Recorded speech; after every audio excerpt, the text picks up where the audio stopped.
All right, so you just bought a Nintendo Switch and you don't really want to buy a controller. And you have an Xbox, you have a PlayStation controller sitting around, and you're like, man, if I can only use one of those on my Nintendo Switch, I would be set because I'm used to that anyways. Well, you can with this little gadget here. This is the 8-bit Do 2.4 Hz dongle for the Nintendo Switch. There's several things this thing's compatible with we can go over, but for this video we're going to specifically look at it with the Nintendo Switch just because, well, why not? I have a Switch and I have plenty of Xbox controllers, so I wanted to make a video showing you guys that this thing is actually pretty good. So let's hop in the video, let's look at some things on this and find out if it's worth your $20 or not. Let's go.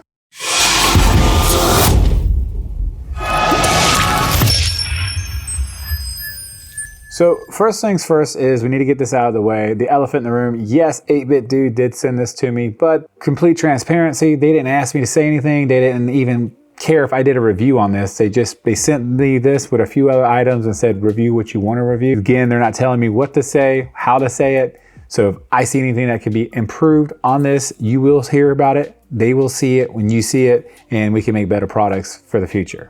Now we got that out of the way, let's talk about what comes in the box. So the box, it's a little box. There's not a whole lot to it. This and this slew of somewhat instructions. And speaking of that, there's a QR code on the bottom of this. You're gonna scan that because this is almost useless. I mean, this tells you what is compatible with it, and that's about it. For you to actually figure out how to do it and everything, you will need to go scan a QR code. So there's no instructions, it just tells you what it's compatible with. So looking at the product on our website, we can come here and look at all the specs and stuff, which is super nice. So it says compatibility, you could go with Switch, Windows, Mac OS. You're also good with Raspberry Pi, Android TV box, and retro free. Controller compatibility on this thing has an 8-bit Do controllers, of course, arcade sticks, Xbox Series X and S, Xbox One Bluetooth controllers, PS5, PS4, PS4 Pro, and PS3 controllers. Also, you can use it on the Switch Pro, Joy-Con, Switch Joy-Cons, Wii U Pro, and Wii Remote. And the dimensions on this thing are right here, so you can see them. You could have read the other stuff too, but I felt like reading to you. And there you go. Connectivity, it's gonna be through Bluetooth, it looks like. 4.0 supports Bluetooth 4.0 LE. The controller supported only 2.4 gigahertz controllers are not supported. So with that being said, let's go over here to their website, which by the way, I'll link their website below.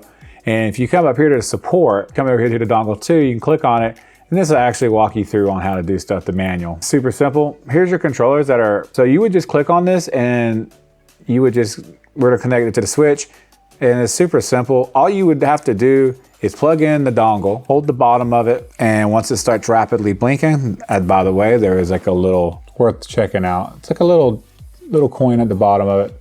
It's pressable. And on the side, you'll see it start rapidly blinking, and you would just hit your controller where you would, for your Xbox, where you would connect it to your Xbox at, and once it starts rapidly blinking, these two will connect, and then you'll be good to go. So one of the things I love about this dongle in particular is the software comes with this dongle for your controllers that you connect to this thing. Once you get your controller and your dongle connected on the PC side of this, and you open the app and you go through there, what you can do is literally change anything from a trigger to a button layout to whichever button you want it to be, you can make it be. You can mess with your stick drift on your joysticks and on your triggers as well. And on top of that, you can also play with the vibrations in the controller to turn them all the way down or all the way up or in the middle, however you want them set. This gives you full capability to be able to do that on the entire thing. So it's just a nice add, and it's, once you get the app going, it's pretty nice to use, and I've really enjoyed it. One of the things you can't do with this, unfortunately, is wake up your Nintendo Switch. How this works is when you plug it into your Switch and it's on, it'll have power to it.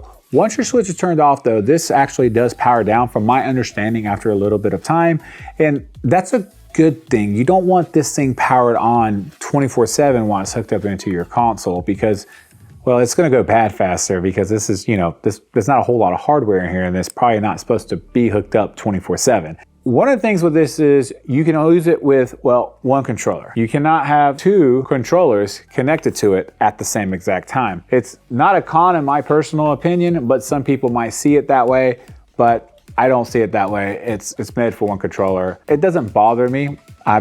I'm lonely and have no friends, so I play by myself at the house all the time. Another thing on this is with the Xbox controller, at least for sure, is you cannot see your battery life of your controller when you hit the home button or anything like that. It's not a con in my personal opinion, because I just hook up my controller after I'm done gaming for the day. And also this controller, actually this dongle, I keep saying controller, I said dongle, dongle. This control. Have to say that you're fine when you're not really fine, but you just can't get into it because they would never understand. This dongle, if you have a motion sense controller, gyroscope controller, this actually works with it. So that's pretty cool. If you're PlayStation 5 guys, or 4, I believe, has motion sensor on them too. One thing that is not a deal breaker by any stretch, but kind of sucks, is this thing is too big. I can not only hook one of these up into the Nintendo Switch USB slots on the side of the docking station. Only one will go in there. Can't put two in there. These are too big, too bulky to put in there. Now, if you have a USB slot on the back, like a lot of the Switch docking stations do, you can always hook one there and then hook one up on the side. All they would literally have to do is bring the width of this controller down just a little, or the dongle down just a little bit, and it would be able to fit two in there. I know this because the 2.4 dongle they sent me for the Ultimate controller, I was able to plug in to the USB slot with this on the Nintendo Switch right by each other, and that was just a little bit smaller in width. So bring it down in dimension just a tad. We can get two of those things hooked up in there, have two controllers going at the same time on the console. That would be great. Hey guys, future self here. I just wanted to get on here real quick and tell you, actually, now that I think about it, there is a way around not being able to hook two dongles up to the Switch at the same time. You can use a USB splitter if you have one. It actually works. I tested it out after I was getting some B-roll shot footage and was like, oh wow, this is a pretty easy buy around. Everybody usually has a couple of these hanging around.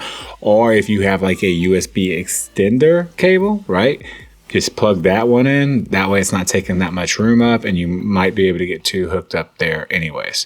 But anyways, I figured I'd throw that in here just so that you guys knew that. And final thoughts on it are this. This thing is very simple, not very complex to use at all. This thing is compatible with several different controllers.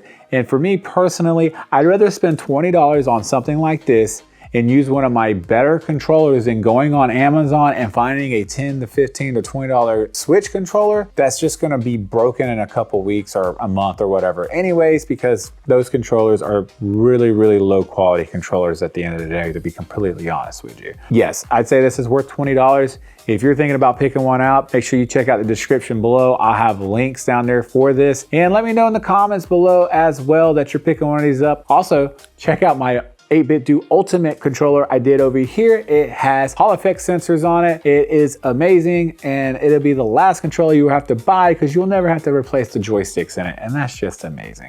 So I'll see you guys in the next one. Peace and love.